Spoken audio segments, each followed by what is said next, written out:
ఆ క్షేమం ఎలాంటిదో మనం పరిశుద్ధ గ్రంథంలో చూస్తాం.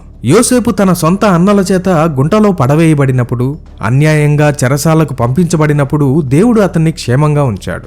మోషే జమ్ము పెట్టెలో దాచబడి నదిలో ఉంచబడినప్పుడు దేవుడు అతన్ని క్షేమంగా ఉంచాడు. ఎర్ర సముద్రం దగ్గర యూదులను ఫరో తరుముతున్నప్పుడు ఇజ్రాయెల్ ప్రజలు క్షేమంగా ఆ ఎర్ర సముద్రాన్ని దాటారు.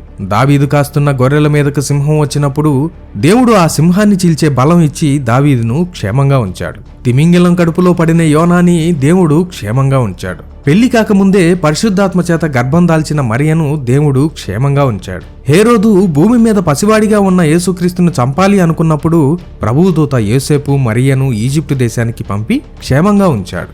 దేశంలోని పిల్లలంతా కిరాతకంగా అన్యాయంగా చంపబడుతుంటే 2 ఏళ్ల పసిబాలుడిగా ఉన్న యేసుక్రీస్తును దేవుడు క్షేమంగా ఉంచాడు. తుఫానులో యేసుక్రీస్తుకు మొరపెట్టిన శిష్యులు క్షేమంగా ఉన్నారు.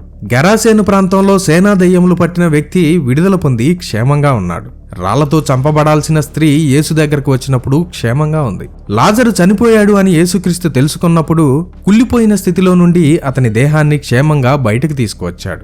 శరీరం దున్నబడింది, శరీరంలోని రక్తం అంతా అయిపోయింది, ఇంకా ఇతను బ్రతకడని లోకం అనుకుంటున్నప్పుడు యేసుక్రీస్తు పునరుద్ధానుడిగా 3వ రోజు తిరిగి లేచి సమాధి నుండి క్షేమంగా బయటకు వచ్చాడు.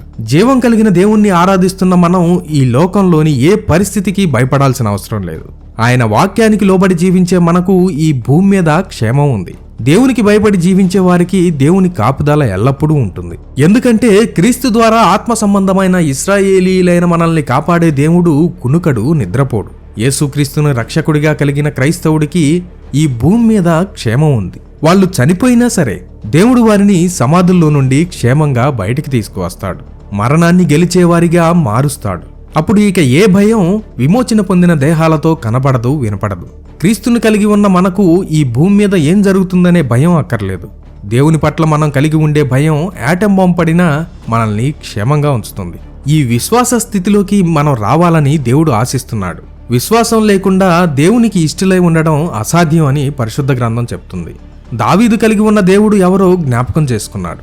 గొలియాతు ఎవరో, ఎంతటి దేహదారుఢ్యం కలవాడో, ఎంతటి బలవంతుడో దావీదు చూడలేదు. దావీదు చూసిందల్లా ఒకటే, అతను కలిగి ఉన్న దేవుణ్ణి జ్ఞాపకం చేసుకున్నాడు. ఇప్పుడు మనవంతు వచ్చింది.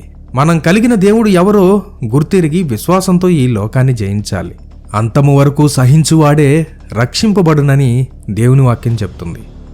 Jesus coming soon, so be prepared.